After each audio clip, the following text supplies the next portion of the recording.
Les formations, c'est important, parce qu'aujourd'hui, c'est des écoles privées qui organise. Donc, il y a l'IPAF, il y a l'UAJF, il y a plusieurs, il y a School, Amos, je sais pas quoi, il y en a plusieurs. Alors, il y a un débat qui se pose entre nous. Est-ce que c'est un business juteux aujourd'hui?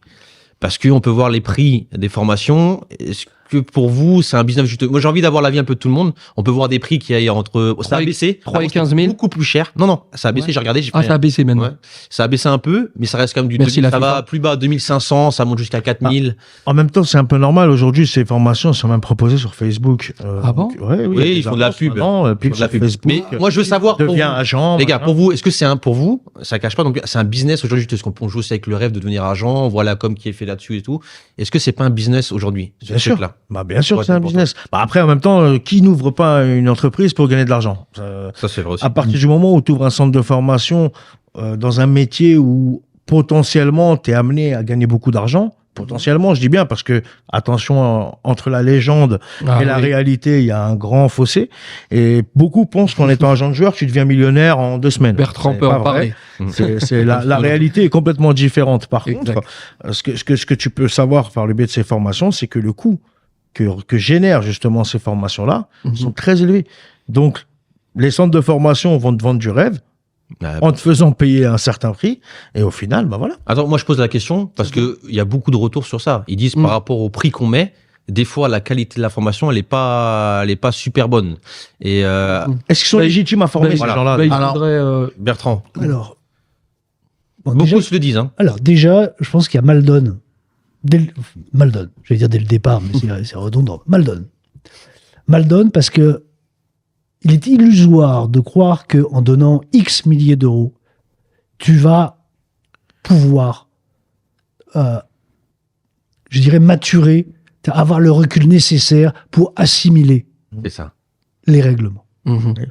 Donc, c'est illusoire si tu n'as pas une formation, je dirais, soit technico-commerciale dans une entreprise, une boîte où tu es forcément confronté ne serait-ce qu'à certaines négociations, mais à la gestion forcément juridique, commerciale de certains dossiers. Donc avec un background qui te permet d'avoir du recul et d'affronter des situations globalement avec lesquelles tu peux faire des analogies.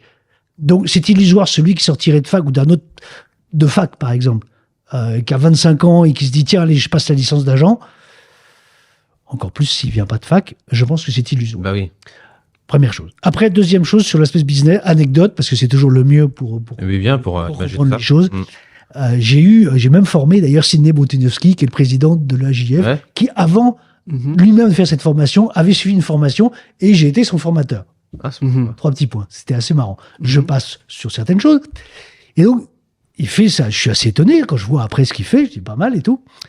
Et par contre, à un moment, il s'était permis un petit peu de dire que parce qu'il avait très peur en 2015 que son business fiche le camp, se casse la figure. Et c'est pas mal de faire du business, ça c'est pas du tout. Bien sûr. Mais il avait tellement peur que il s'était mis à dire que les syndicats ne faisaient rien. Ça n'existait pas, quoi. Qu'il y a que lui qui protégeait le métier d'agent. Donc je me suis permis de prendre le téléphone. Je dis, tu sais, c'est juste pas utile de nous marcher dessus pour défendre la profession. Et voilà, ça s'est mal passé. Parce que moi, juste pour mettre, parce que moi j'ai voulu passer la licence. Pour moi, scolairement, c'était une catastrophe. Et en fait, tu payes un prix. Je crois que c'était entre 4 000 et 5 000 euros. Donc, il te facilite le paiement. Mais j'avais un cours un dimanche sur 2. Un cours. Donc, on lit, parce qu'il y avait dit, il y a 10 matières de droit à apprendre. C'est du par cœur, en fait, et tu lis. Et en fait, je me dis, mais attends. Donc moi, j'ai abandonné. Je me dis, c'est pas fait pour moi. Déjà, je me suis rendu compte que le métier d'agent n'était peut-être pas fait pour moi. C'est un monde à part. Ça n'a rien à voir. Moi, j'étais sur le terrain. Je me suis dit, bon, ça va être un peu... J'ai kiffé, mais c'est un monde complètement à part. Et là, je me dis, c'est quand même un business. Les mecs qui sont là, tu fais payer des gens, tu leur fais vendre du reste, que tu fais un peu le fait que tu vas être agent, tu vas faire de l'argent, tu vas t'occuper de joueurs pro, de machin. Et tu payes une somme qui est peut-être, c'est possible, peut-être le prix, peut-être justifié, tu vois. Mais...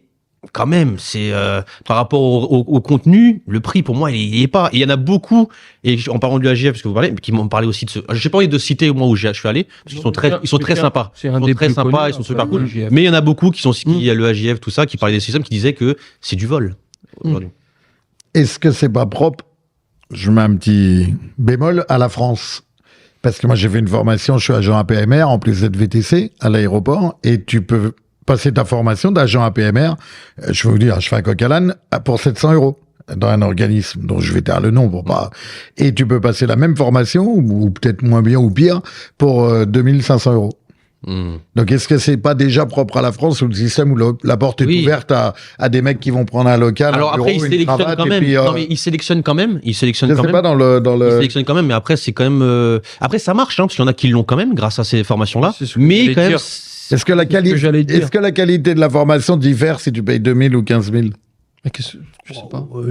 Forcément, j'espère. Forcément. Oui, j'espère. Mais tu vois, puisqu'on parlera de la formation de recruteur que je fais, moi, j'ai vraiment jamais voulu me lancer là-dedans parce que moi, j'ai pas envie d'apprendre des gens. Pour qu'un agent soit formé, un agent soit formé, pour toi, il faudrait combien de temps pour qu'on forme un jeune qui veut être agent? Ce serait quoi un peu?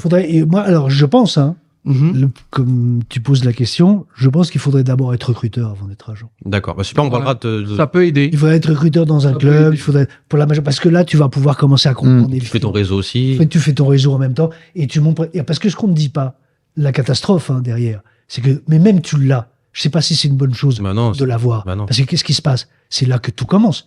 Quand tu as la licence, ça peut pas être le même que quand tu as ton bac à peu près. Pas gagner ta vie encore. Ouais, c'est vrai. Ouais. Bon, y a personne. Et donc, il va falloir minimum 3 ans. Ouais. Minimum. Avant que tu fasses ton premier deal. C'est minimum. Mais parce que la licence d'agent, c'est que du droit, en fait, aujourd'hui. Oui, ça t'apprend pas à réseauter, ça t'apprend pas à construire un réseau. Tout le reste, c'est de travers. C'est pour ça que c'est intéressant, et je le disais, Bertrand, dans les émissions précédentes, c'est que... si tu veux, certes, comme tu l'as dit, tu as pris un bon exemple, c'est que la licence d'agent, c'est le bac, tu vois. Et après, il faut que tu fasses tes études supérieures ou que tu ailles dans le marché du travail. Je suis d'accord avec ça. Mais maintenant, ça ne fait pas tout. C'est comme quand tu as tes diplômes aussi. Il y a aussi le réseau. C'est beaucoup le réseau, c'est beaucoup le savoir-être. C'est ça. C'est beaucoup le savoir-faire. Tu vois, moi, attention. C'est peut-être pas bien ce que je vais dire. Il y a 500 agents licenciés, plus ou moins. Il y en a que il y a la 10% qui font bien le boulot. Non, qui vivent de ça. Qui vivent de ça, pardon. Encore. Qui vivent de ça, 10 ou 20% qui vivent de ça. T'es d'accord avec moi, Bertrand? Le reste, ils vivent pas. Le reste, peut-être qu'ils managent des joueurs de N2, de N3. C'est pas ça qui remplit l'assiette. On est d'accord. Mais encore mieux que ça. Oui. T'as des agents, beaucoup, 25, 30 ans, beaucoup. Moi, je sais, certains m'appellent, rien qu'au son de leur voix. Ils sont pas crédibles. Voilà. Tu sais tout de suite. Mais je me dis, mon pauvre, t'as un président en face de toi, mais mon pauvre, il va te dévorer. Non, mais c'est super intéressant, ça. J'ai une question, Chem, c'est là de ce que tu viens de dire. Et d'après ce que je comprends, je suis à la position du neuneu qui comprend rien. Il y a 500 agents en France. À peu près et il y en a 10% qui arrivent à travailler normalement, 10, 15%. Qui travaillent. Allez, qui font 20%, soyons larges. Qui vivent de leur travail. C'est pas le sujet de ma question. Ma question, c'est tous les joueurs. Ils travaillent avec qui? Ils sont protégés par qui? Il y a combien de joueurs en Bertrand France? va répondre. Combien? Alors là, le chiffre, c'est un petit peu... Les 10%, ils se partagent pas si, tout le monde professionnel. Tout le monde professionnel. Mais beaucoup, en tout cas. Si tu prends, alors, on va prendre comme ça. Si tu prends le National et la Ligue 2, il y a un certain nombre non négligeable de joueurs qui n'ont pas d'agent. Donc il y a des joueurs, mais je fais vraiment la question pour tout le monde. Bien sûr. Les joueurs en Ligue 2 Il y a des joueurs qui n'ont pas d'agent. Bien sûr. Bah oui, c'est pas une obligation. C'est pas une obligation, tu vois. Bah non. C'est pas une obligation. Pas tous en même. T'as des joueurs qui négocient tout seuls. Ce n'est pas une obligation. Mais il ne reste pas moins que... Mais je veux dire, c'est la loi de la nature. Tu as vu le marché qu'on a. Si tu prends le nombre de joueurs pro, allez, prends, je sais pas moi, 30 joueurs par 20 clubs, ça fait 600. 600, pareil en Ligue 2, les mecs en champ de formation. Allez, 1005. 1006, 1007, sur 500. Sur 500. Si c'était équitablement réparti, tu vois bien que ça ne peut pas marcher. Et pour rester sur la question, pour les gens qui disent, parce qu'il y en a beaucoup qui disent que c'est un business, la formation des privés. Ah, tu voulais revenir. Pour revenir dessus, on était là-dessus. Mais oui. Pour toi, c'est vraiment un business. Mais un business, c'est plus un business qu'autre chose. Ça marche quand même un peu, on va pas se le cacher quand même. Il y en a qui l'ont. Mais ils obligent personne. Mais pour toi, c'est plus un business qu'une bonne formation. Non, mais je te répondrai la même chose que tout à l'heure. le mot bonne, bon, mal, je vais pas. Non, mais est-ce qu'aujourd'hui, on dit. Mais je serais pas sur cette projection-là. Je suis juste sur la projection de dire aux gens qui vont faire cette formation, réfléchissez bien. Bah oui, Réfléchissez bien. Déjà, le taux, effectivement, vous allez payer une première somme. Le taux de réussite est extrêmement faible. Quand vous allez être agent, vous avez déjà un joueur, vous êtes copain ou frère d'un joueur ou autre. Parce que comment vous allez faire? Vous êtes jeune, 25, 30 ans, vous construisez votre vie affective. Personne vous vous êtes peut-être connaît. un conjoint, vous êtes peut-être un enfant, je vais vous dire vite fait. Vous n'êtes pas là le week-end avec votre conjoint. il n'y a pas de vie de famille. Vous n'êtes pas là le week-end et vous ramenez pas d'oseille, ça dure pas longtemps. Ouais.